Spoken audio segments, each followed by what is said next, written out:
어, 미국 대통령 선거가 끝이 났어요. 정확하게 얘기하면 끝이 난 게 대통령 선거가 끝이 난 게 아니라 개표가 이제 끝이 났습니다.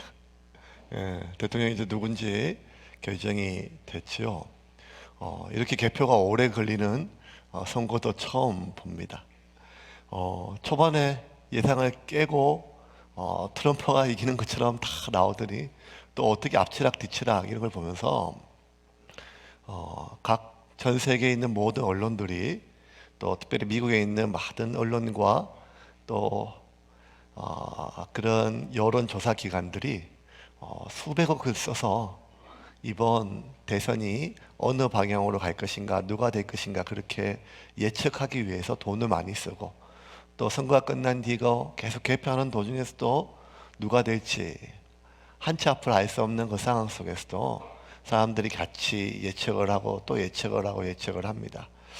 근데 그 지켜보는 우리야 뭐 사실 뭐 이익관계 있는 사람들은 민감하겠지만 또 뭐 누가 된들 또 뭐 이렇게 보는 관점이지만 그 대통령 후보 당사자들은 또 그 당사자와 함께 선거를 도왔던 캠프에 있는 많은 사람들은 자신의 어쩌면 삶과 직결되기 때문에 그 순간이 얼마나 피를 말렸을까요?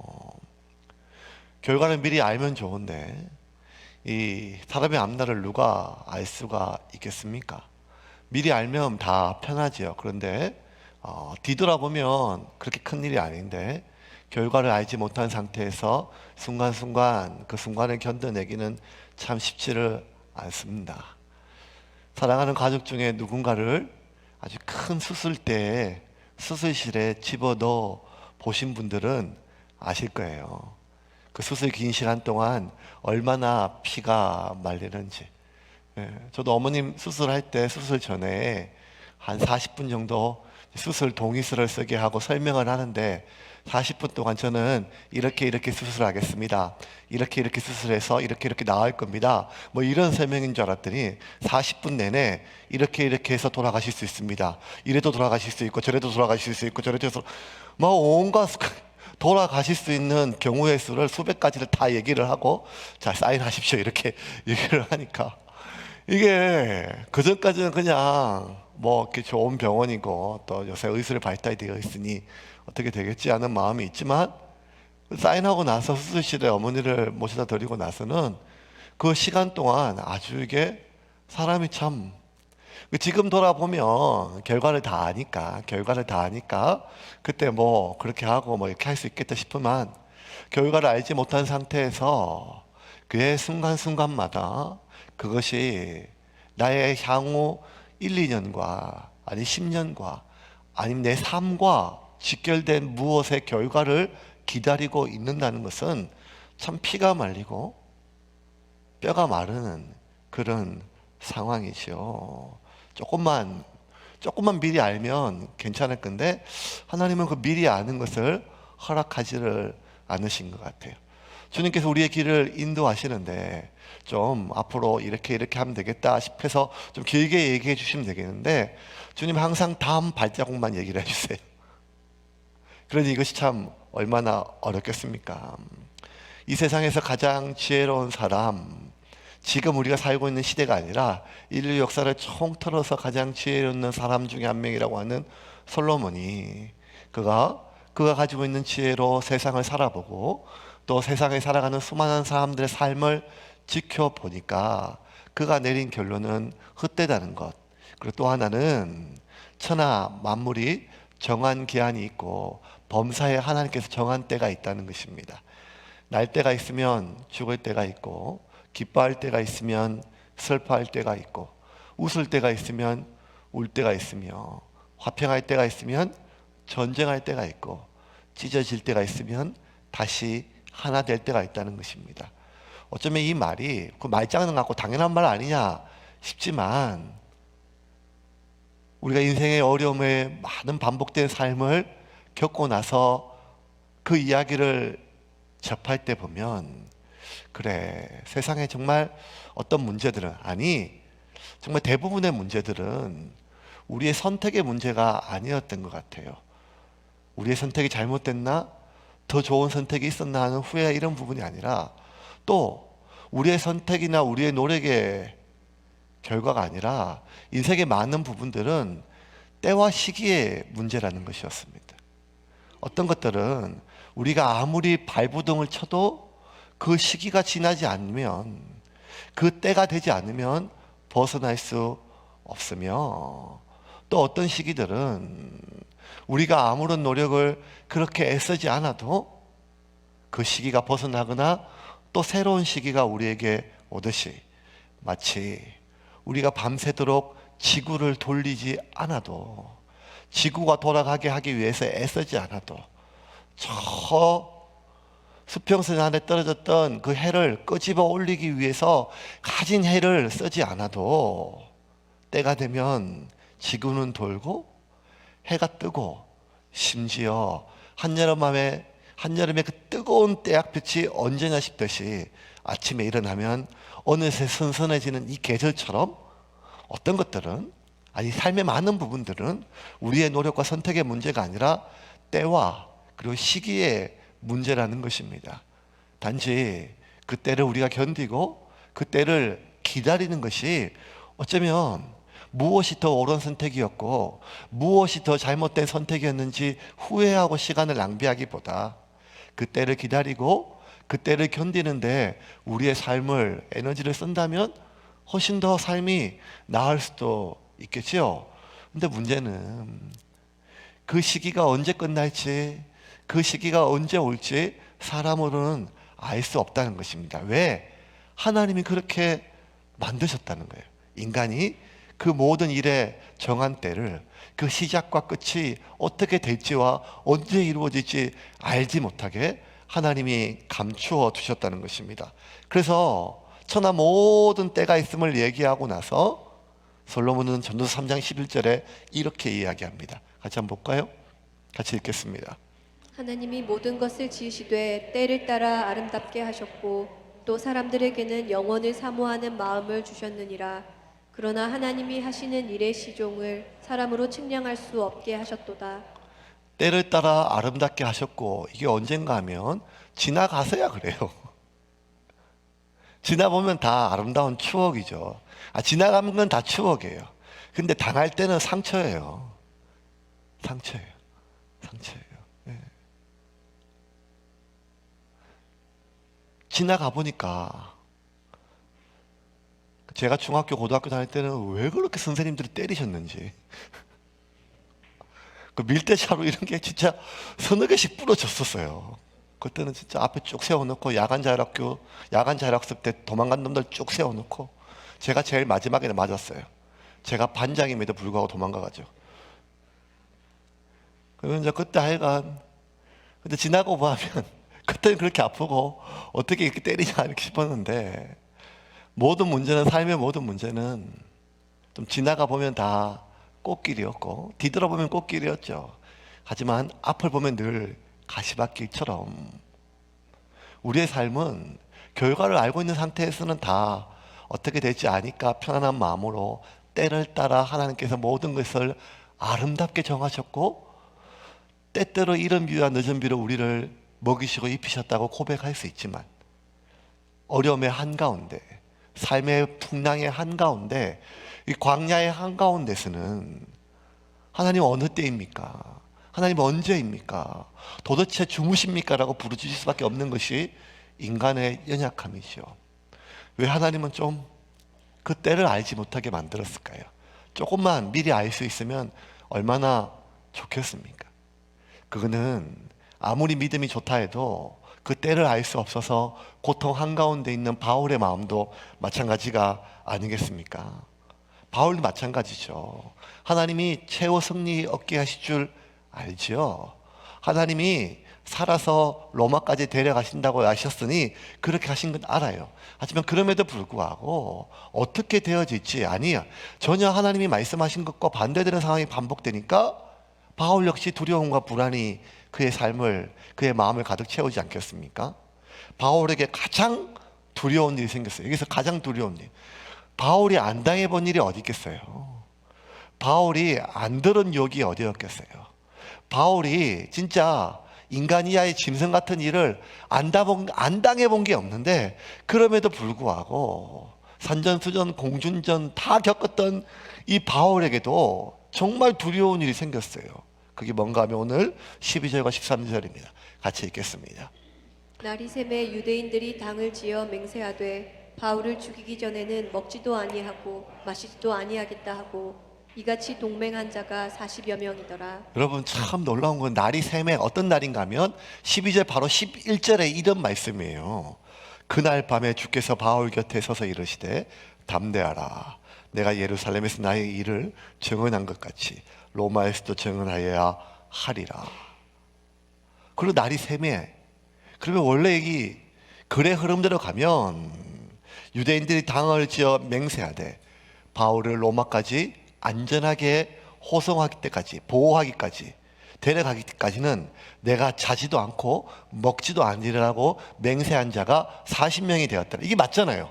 왜냐하면 주님께서 그렇게 약속해 주셨으니까. 그런데 하나님의 말씀은 그렇게 해놓고 날이 샘에 유대인들이 당을 지어 맹세하되 바울을 죽이기 전에는 먹지도 아니하고 마시지도 아니하겠다 하고 이같이 동맹한 자가 40명이나 되었도다. 여러분, 정말 큰일이 생겼습니다. 그들은 바울을 죽이기 전까지는 내가 먹지도 마시지도 않겠다는 것은 바울을 죽기 위해서 내가 목숨을 걸었다는 사실들이죠. 이들은 바울을 죽이기 위해서 구체적으로 무작정 달려가는 것이 아니라 음모를 꾸려요. 지금이라 당장 내가 목숨 걸고 내가 죽는 한이 있더라도 바울을 죽이겠는데, 지금 바울이 있는 것은 가장 이스라엘에서 난공불락의 요새 이 로마의 군영이었어요. 샌안토니오 요새. 그 지하 감옥에 있으니까 40명이 아니라 400명이 가서 달려간들 그 천부장이냐의 정예 군대를 어떻게 막을 수가 있겠습니까? 그러니 자기들이 가는 것이 아니라 바울을 자기들 쪽으로 데려오게 하기 위해서 제사장을 찾아가 음모를 꾸밉니다. 그 다음 구절 14절 15절 보겠습니다. 대제사장들과 장로들에게 가서 말하되 우리가 바울을 죽이기 전에는 아무것도 먹지 않기로 굳게 맹세하였으니 이제 너희는 그의 사실을 더 자세히 물어보는 척하면서 공회와 함께 천부장에게 청하여 바울을 너희에게로 데리고 내려오게 하라. 우리는 그가 가까이 오기 전에 죽이기로 준비하였노라 하더니. 여러분, 대제사장은 이스라엘에서 가장 높은 사람이에요. 대제사장에게 명령 내릴 수 있는 사람이 없어요. 근데 지금 이 사람들 마치 명령하듯이 해요. 왜 그랬을까요? 이런 거죠. 지금 바울을 죽이고 싶은 마음이 극에 달해 있는 것은 사두개인들이에요. 그리고 사두개인들의 제일 위에가 누군가 하면 대제사장이에요. 바리새파는 이미 바울을 우리 편으로 생각하고 바울을 살리기로 마음을 먹었어요. 그러니까 이 대제사장은 극에 달했죠. 그런데 이 40명의 사람들이 찾아와서 대제사장한테 하는 말이 뭔가 하면, 하나님의 거룩한 이름을 더럽힌 저 극악무도한 놈을 지금 당장 때려 죽여도 시원찮은데 당신들은 지금 여기서 뭐 하는 겁니까? 우리 목숨 걸었습니다. 우리가 죽일 겁니다. 바울 죽이고 나도 죽을 겁니다. 그러니 우리 부탁 들어주십시오. 뭐 이런 말이에요.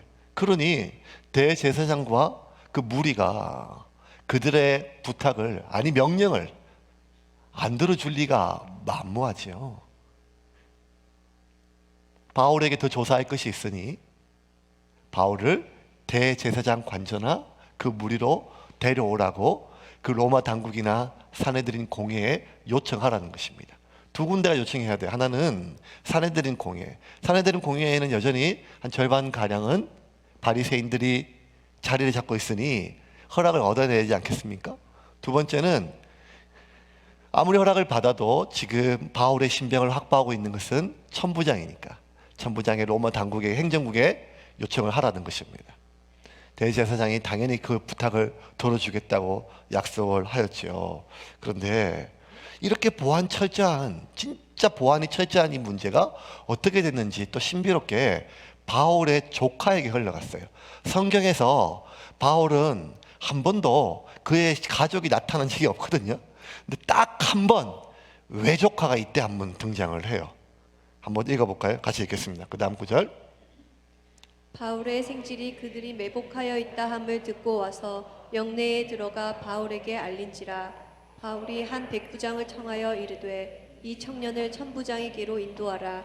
그에게 무슨 할 말이 있다 하니. 자, 여러분, 그 구절을 바울이 생질이 듣고 조카가 듣고 바울에게 얘기를 해줘요. 그러니까 바울이 기가 찬 것이죠. 그래서 백부장을 급하게 불러서 자초지정을 설명합니다. 이런 얘기를 들었다. 내가 만약 지금 대제사장의 관저나 그 성전에 가서 조사를 받으면 그 가는 길에 40명의 암살단이 매복하고 있다가 나를 죽일 것이니까 어쩌든지 지금 천부장한테 이 사실을 알려라 하니까 백부장이 그 조카를 데리고 천부장에 가서 자초지정을 이야기합니다. 그 다음 구절입니다. 같이 읽겠습니다.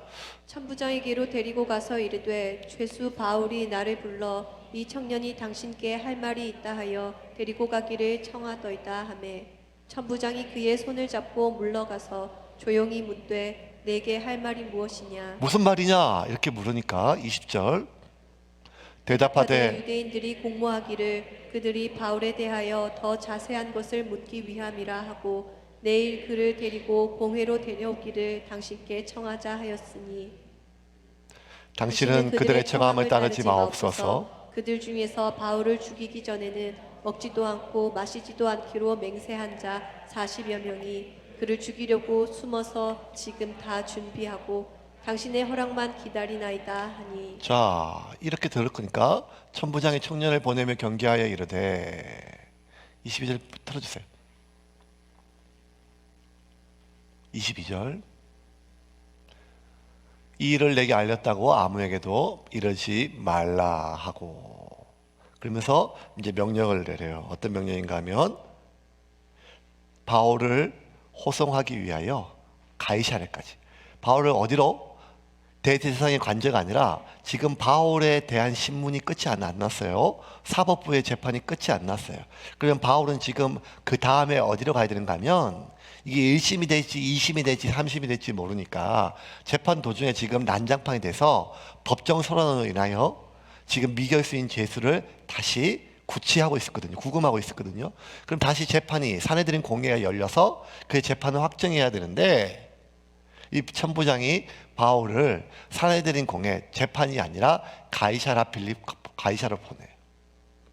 로마의 총독이 있는 가이사라로 보냅니다. 그러면 그 결과 어떻게 보내려고 하는가 하면 아주 철동 같은 보안으로 바울을 지키고 보호하기 위해서 수백 명의 군사들을 준비를 시킵니다. 23절 24절입니다. 같이 읽겠습니다. 백부장 둘을 불러 이르되 밤 제3시에 가이사랴까지 갈 보병 200명과 기병 70명과 창병 200명을 준비하라 하고 또 바울을 태워 총독 벨릭스에게로 무사히 보내기 위하여 짐승을 준비하라 명하며. 자, 40명인데 겨우 40명의 암살단인데 그래봤자 유대인인데 정예 군대 보병 200명, 창병 200명, 기병 70명, 최정예 부대가 바울을 호송하고 바울은 걸어가는 것이 아니라 짐승을 타고 갑니다. 어디까지? 가이사랴까지 호송을 하게 됩니다.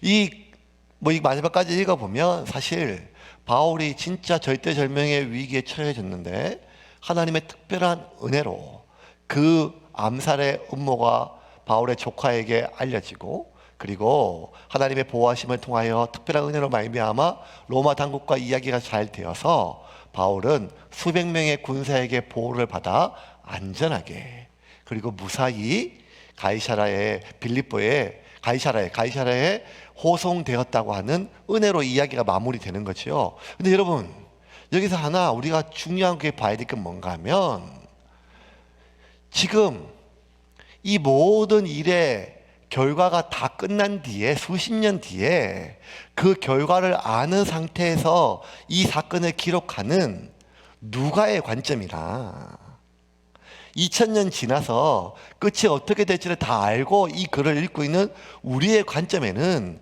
말 그대로 하나님의 은혜, 무사히, 안전히, 태평히, 보호, 뭐 이러한 표현을 써 있어 우리가 읽을 수 있죠. 공감이 가요.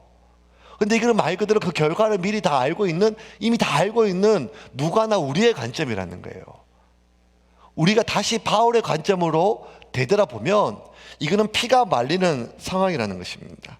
왜냐하면 바울은 지금 사내들은 공회에서 난투기 벌어져 가지고 천부장이 그의 신체를 보존하기 위해서 다시 요새 영내로 데려옵니다. 그때 밤에 주님께서 바로 11절에 칠흑같이 어두운 그 지하 감옥에서 주님이 이렇게 말씀하셨어요. 담대하라. 네가 예루살렘에서 나를 증언한 것처럼 로마에서도 나를 증언하여야 하리라. 이 말은 네가 안전하게 생명을 보존해서 로마에 가겠다고 하시는 주님의 약속이죠. 그런데 주님은 말씀은 담대하라. 주님이 해주셨던 말씀은 하나밖에 없어요. 담대하라. 담대하라. 담대하라. 물론 하나님은 사람이 아니니까 실수가 없고 후회가 없으시니까 그냥 뭐 맨날 사고만 치는 자식이 엄마 걱정하지 마. 맨날 밑도 끝도 없이 그냥 일만 저지른 남편이 걱정하지 마. 나만 믿어. 뭐 이런 말하고 다르겠죠. 하지만 하나님의 말씀에도 불구하고 하나님은 담대하라밖에는 얘기를 안 하셨어요. 그런데 지금 바울은 담대하기가 굉장히 어려운 상황 속에 있는 거예요. 왜냐하면 바울이 지금 천부장한테 자기가 로마 시민임을 밝혔잖아요. 그래서 그의 구금을 풀어줬어요. 자유인의 신분으로 사내들인 재판을 받았어요. 그래서 풀려났죠. 그런데 그럼에도 불구하고 아직 죄가 확정되지 않는 로마 시민임에도 불구하고 바울은 지금 죄인의 신분으로 그 샌안토니오 요새 지하 감옥에 죄인으로 구금되어 있다는 거예요. 두 번째는 자신을 죽이기 위해서 목숨을 걸고 서약한 40명의 암살단의 이야기를 조카로부터 들었을 때 바울이 간담이 서늘했어요. 아니 온몸에 소리가 돌았어요. 소름이. 한기가 들었어요. 왜냐하면 감히 하나님의 거룩한 이름을 더럽히는 저 배교자에 대한 유대 청년의 목숨을 건 그 분노는 누구보다 바울이 잘 알거든요. 40년 전에 바울이 대제사장 혼자 갔어요. 지금은 40명이 갔지만 자기 혼자 대제사장한테 가서 저 예수 믿는 것들 저것이 지금 저 해외까지 외국까지 퍼져가지고 지금 저 예수의 도를 전하는데 가만히 놔둘 거냐. 빨리 나에게 공문서를 써서 그것들 잡아서 죽여도 괜찮다고 하는 공문서를 써달라고 이야기할 때 그 새파란 젊은 유대 청년의 말이 얼마나 결기가 설했는지 대제사장이 야, 네가 뭔데 그러냐. 어디서 감히 명령이야.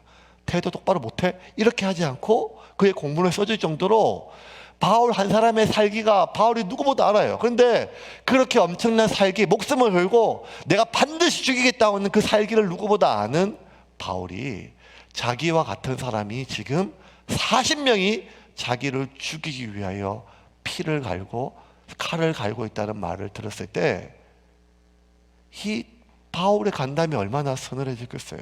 얼마나 무서웠겠어요.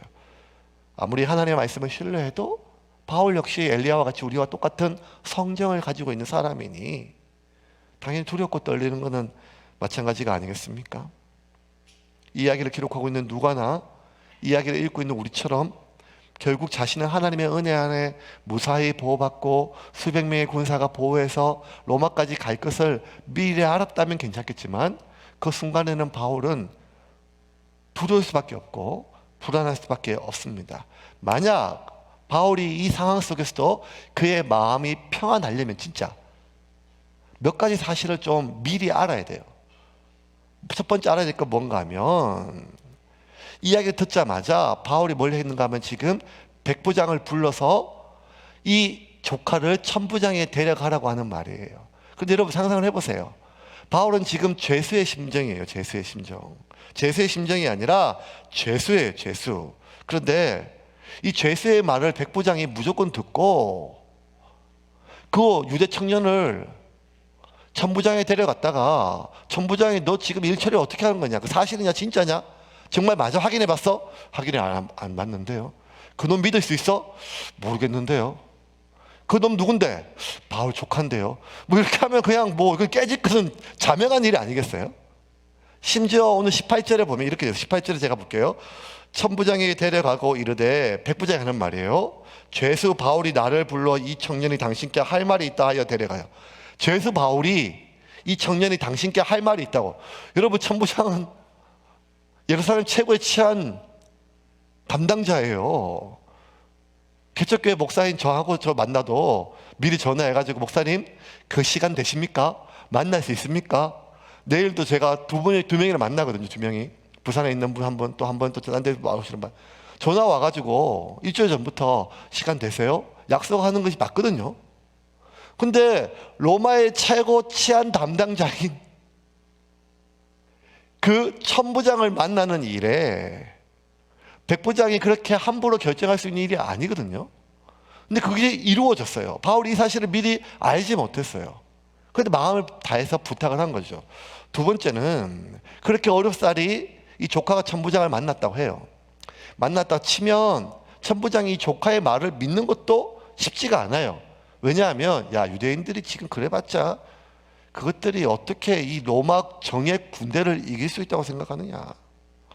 그리고 너 바울의 조카 아니냐, 바울 지금 살리려고 어떻게 빼내려고 하는 거 아니냐, 여러 가지 말로 이 조카의 말을 믿기가 어려운 상황이거든요.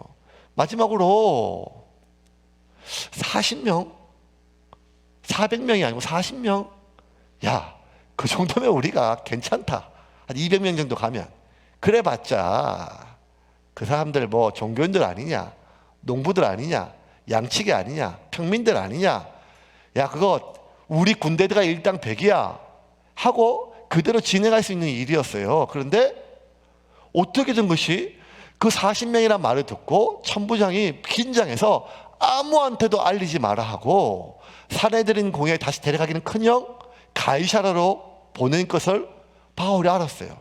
더 기가 막힌 것은, 그 바울을 가이사라로 보낼 때 한밤에 새벽에 아무도 모를 때 기병에 70명, 말 타는 사람, 창병 200명, 보병 200명, 470명을 보낸다고 하는 것은, 이게 얼마나 당시에 그 상황을 아는 사람한테는 불가능하면, 여러분, 말이 천부장이지만 실제로 천부장 휘하에 군사가 보통 몇 명 정도 있으니까 600명이었어요.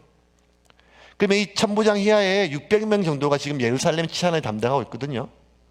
그런데 이 바울은 예루살렘에 있는 모든 사람들이 바울을 죽이려고 막 그냥 폭동을 일으키는 그 사람이에요. 그런데 천부장이 재판도 끝나지 않고 지 마음대로 이 죄인을 가이사라로 빼돌렸다는 사실을 유대 사람들이 알면 얼마나 큰 소동이 일어나겠어요.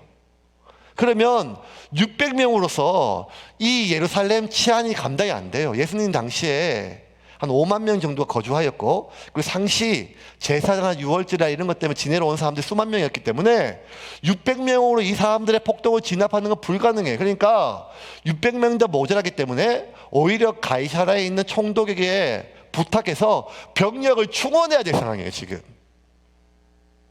그런데 천부장이 머리가 어떻게 됐는지 600명 중에 거의 80%에 해당하는 470명을 점의 군사를 빼가지고 어디론가 하면 자기 관할을 떠나서 가이사라로 보낸다는 말이에요. 이게 얼마나 위험한 일입니까? 그러니까 단순히 그냥 글을 읽었을 때는 그렇겠다 싶었지만, 하나하나 그때 상황을 보면, 특별히 머리가 뛰어났고 세상 이치를 누구보다 아는 고등교육을 받았던 바울의 입장에서는 이거를 예측하기는 도저히 불가능한 일이란 말이에요. 이 모든 일은 결국 하나님의 특별하신 은혜가 아니고서는 바울의 말을 듣고 백부장의 마음이 움직였고, 그 조카의 말을 듣고 천부장의 마음이 움직였고,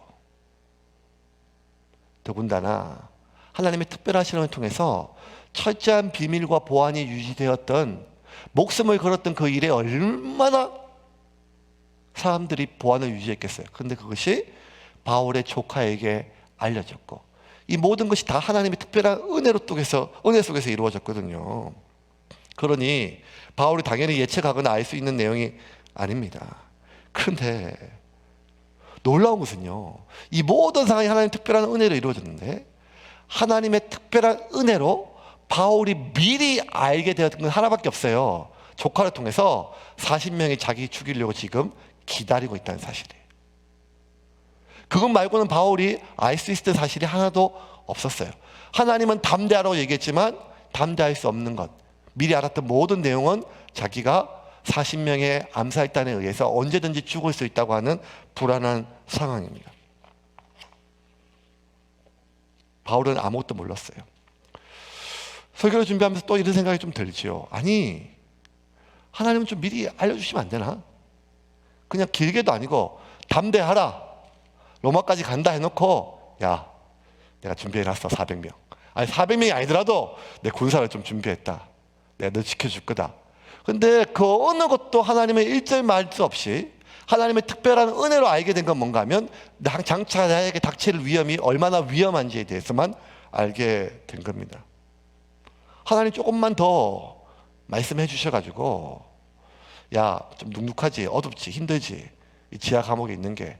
그런데 바울아, 지금 40명이 그리고 수백 명이 너를 죽이려고 집 밖에서 대기하고 있는데, 이 예루살렘 땅에서 이스라엘 전체에서 가장 안전한 곳이 바로 이 요새고, 이 요새에서 가장 튼튼한 보호막이 바로 여기 감옥이다. 그러니 너 지금 감옥에 있는 게 아니라 철저한 안전가옥에 있다. 그걸 알려줘도 바울이 좀 덜 서글프고 평안하지 않겠습니까? 그런데 하나님은 이런 방구의 말도 없이 그냥 담대하라고만 말씀하세요. 그리고 바울이 알 수 있는 모든 상황들은, 예측되는 모든 상황은 두려워할 수밖에 없는 상황이에요. 왜 하나님은 매번 이렇게 하시는지 모르겠어요. 좀 미리 말씀해 주시면, 많은 사람들이, 많은 직장인들이 어떤 삶을 꿈꾸는가 하면 자연인 보면서 나도 저렇게 한번 아무도 없는 곳에 가서 상사도 없고 돈 걱정 안 하고 안 싸우는 데 가서 이렇게 오죽하면 그랬겠어요. 근데 산에 들어가서 그렇게 혼자 사는 게 얼마나 외로워요. 그것보다 제주도 가서, 요즘 유행도 이미 지났어요. 제주도 한 달 살이, 3개월 살이, 정말 여유롭고 뭐 하면 뭐 1년 살이 다 이렇게 포기하고 제주도 가서 진짜 한 달만 살았으면 좋겠다 해가지고 사람들이 그 로망이거든요. 로망 꿈꾸고 있어요. 지금도 이 복잡한 상황들 미워하고 싫어하고 뭐 이런 거 다 잠깐 떠나가지고 그 제주도 경치 좋은 곳에서 한번 몇 달을 살아봤으면 좋겠다. 그게 꿈이거든요. 그 꿈을 제가 여러분 2번이나 해봤습니다. 2번이나 2006년도 1년 해보고 2011년도 1년 해봤어요. 2006년도에는 유학 가기 전이라고 해서 그냥 뭐 공부하고 YM에서 해서 편하게 있었는데 2011년도에는요 완전히 달랐어요. 다 끝나고 이제 목사도 안 하고 어떻게 살아야 될지도 모르겠고 무작정 제주도 가서 먹고 살 길을 찾아가고 있는 건데, 제가 좀 돌아보면 제 기억 속에 제 삶 가운데 50년 가까운 삶 가운데 가장 따뜻했던 기억이 그때예요. 제주도가 참 매력이 있습니다. 그렇다고 다 제주도 이사 가시면 안 돼요. 신혼동도 참 좋습니다. 근데 또 되돌아보면 제일 많이 제가 불안했던 시기가 바로 그때였어요. 왜냐하면 앞으로 무엇을 할지가 결정이 안 됐고 무엇을 할 수 있는지도 몰랐어요. 하루하루 그냥 하나님이 뭐 어떻게 하시겠지 하고 막연한 생각은 있었고 또 기도하면 그런 평안함도 있었지만, 어떻게 됐는가 하면 제가 그때 교회에서 받은 퇴직금 가지고 내려갔는데 2006년도에 한번 중간에 정산했기 때문에 얼마 안 됐었어요. 그거 가지고 내려가면서 여러분 제가 얼마나 좀 그때 되돌아보면 되게 쪼잔하고 통이 작았는지 제가 확인이 돼요. 매일 저녁마다 확인했던 게 뭔가 하면 뭐 기름 보일러 기름에 기름 얼마나 많은지 게이지에 자로 이렇게 쟀어요. 자로. 밖에 이렇게 호스가 하나 있는데 기름이 올라와 있거든요. 사택에 살았으니 한 번도 뭐 이렇게 돈 걱정을 한 적이 없죠. 다 교회에서 다 해주니까 수십 년을. 근데 기름 보일러가 왜 이렇게 기름을 많이 먹는지 막 기름 보일러한테 제가 성질을 냈어요. 너 왜 이렇게 기름 많이 먹어? 이렇게 하고. 그리고 제주도가 이제 도시가스가 없으니까요. 그러니까 애들은 이제 추운 1월 달에 갔으니까 한겨울인데 제주도 따뜻하다 해도 보일러 떼야 되는데 온수도 떼고 해야 되는데 매일 저녁마다 자로 그걸 재고 있었어요. 그러니 여러분 자로 기름을 잴 정도였으니까 또 뭘 쟀겠어요? 매일매일 통장의 잔고를 쟀습니다. 자로 얼마나 남았는지. 그 남아지면, 그 떨어지면 끝이니까요. 그렇게 매일매일 자로 기름을 재고, 매일매일 자로 돈을 재고, 매일매일 자로 내게 남아있는 생존이 얼마 됐는지를 쟀다는 거예요. 수십 년을 어제를 먹이신 하나님이 오늘도 먹이실 것이며, 오늘 먹이신 하나님이 내일도 지키실 거라고 그렇게 설교해 놓고, 아무것도 두려워하지 말고 먼저 그의 나라와 그의 의를 구하라 그렇게 설교해 놓고,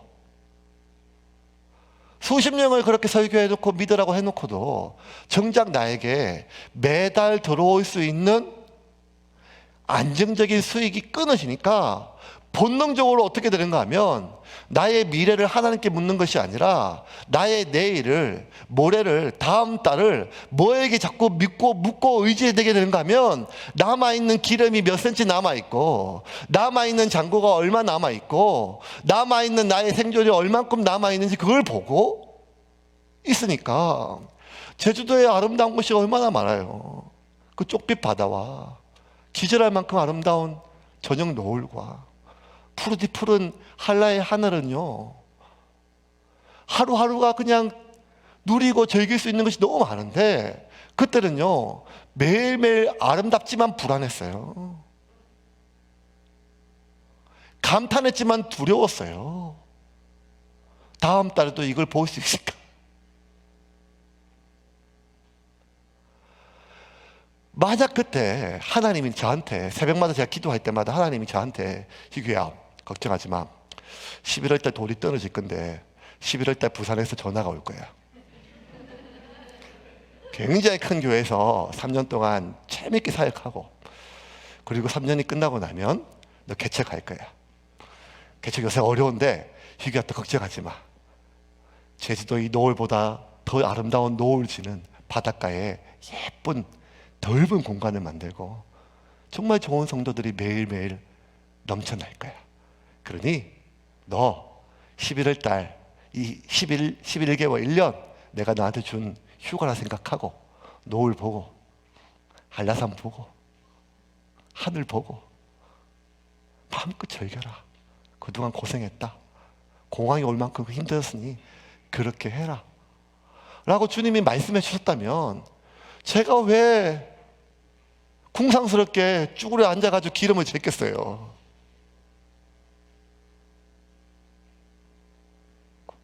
왜 하나님이 바울에게 장병 200명, 보병 200명, 기병 70명 말해줬으면 바울이 그 쪼그려 앉아가지고 지하 감옥에서 왜 두려워했겠어요. 근데 하나님은 담대하라고만 말씀을 하세요. 바울만 그런 것이 아니라 우리에게도 그렇게 얘기하세요. 두려워 말라, 놀라지 말라, 내가 너와 함께함이라, 나는 너의 하나님이라. 그런데 자꾸만 우리는 하나님 기름이 몇 센치인데요, 하나님 잔고가 몇 센치인데요, 아니 하나님 도대체 몇 명을 보내주실 건데요, 이것만 묻는 거지요. 왜 하나님은 자꾸 우리에게 미리 말씀해 주지 않을까요? 이유는 하나밖에 없습니다. 우리가 그 장병과 기병과 보병의 숫자를 아는 순간 우리는 하나님을 의지하는 것이 아니라 그 장병의 수에 안심할 것입니다. 그리고 그렇게 살아가는 한 우리는 하나님을 의지하고 살아가는 법을 배우지 못할 것입니다. 하나님은 이사야 선지자를 통해서 어려울 때마다 애굽에 도움을 요청하러 가기 위하여 애쓰는 이스라엘 왕들과 민족들을 바라보고 주님은 이렇게 말씀하셨습니다. 이사야 31장 1절입니다. 같이 읽겠습니다. 도움을 구하러 애굽으로 내려가는 자들은 화 있을진저 그들은 말을 의지하며 병거의 많음과 마병의 심히 강함을 의지하고 이스라엘의 거룩하신 이를 앙모하지 아니하며 여호와를 구하지 아니하나니. 이 구절 읽고 이제 말씀을 좀 정리하겠습니다. 도움을 구하러 애굽으로 내려가는 자들은 화일선진저 그들은 말을 의지하며 병거의 많음과 마병의 심히 강함을 의지하고 이스라엘의 거룩하신 이를 앙모하지 아니하며 여호와를 구하지 아니하며. 출애굽할 때부터 광야에서 400년 동안 애굽에 종으로 살았던 이 민족을 이제 하나님 백성 삼기 위해서 삼으셨고 하나님 백성답게 살게 하기 위해서 제일 먼저 하신 것은 때 빼고 강내서 좋은 옷 입히고 때깔나게 살아가는 것이 아니라 한 가지, 이제는 너희가 내 백성이니 내가 너희를 먹인다고 하는 것입니다. 만나였습니다.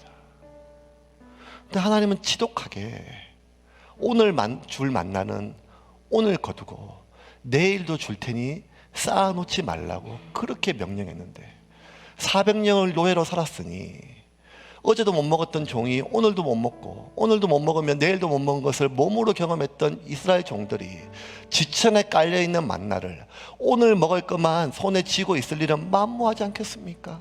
썩고 썩고 썩고 또 썩고 또 썩어도 부엌에 감춰놔도 썩고 품 안에 가지고 있어도 썩고 아무도 알지 못하게 하나님도 알지 못하게 손으로 쥐고 있어도 자정이 지나면 썩어버려서 이스라엘 온 진영에 하나님의 만나의 기쁨이 꿀 같은 그 만나의 달콤함이 아니라 썩어 분들어지는 썩는 냄새가 진동함에도 불구하고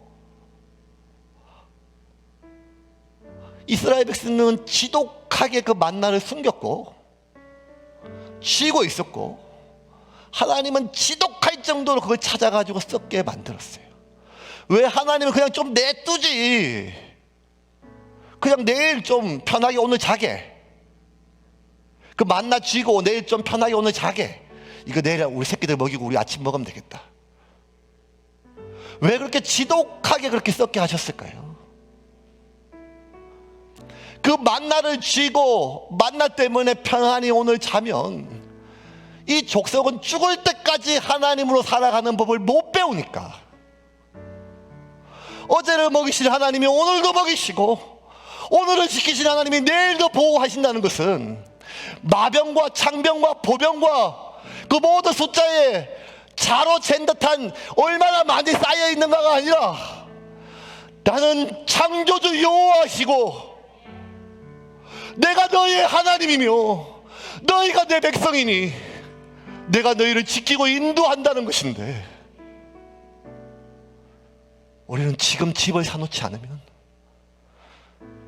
지금 이걸 투자하지 않으면, 지금 이걸 붙잡지 않으면, 지금 이걸 놓치면, 이 기회를 잃어버리면 마치 하나님이 없는 고아처럼 살아가는 고아같이 그렇게 마병과 창병을 의지하기에 하나님은 지독하게 내일의 만나를 허락하지 않은 것처럼 하나님은 지독하게 미리 우리에게 다음 길을 말씀하시를 않으신 겁니다.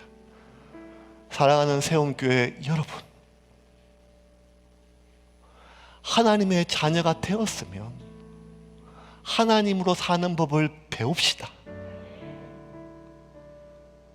하나님의 자녀가 된다는 것은 죽어서 지옥 안다는 그 이상의 것입니다. 이 땅에서 하나님의 자녀가 되는 법을 배우기 위하여 하나님께 맡기는 법을 배우시고 그 하나님을 의지하는 법을 배우며 이번 한 주도 살아가기를 주님의 이름으로 축원합니다.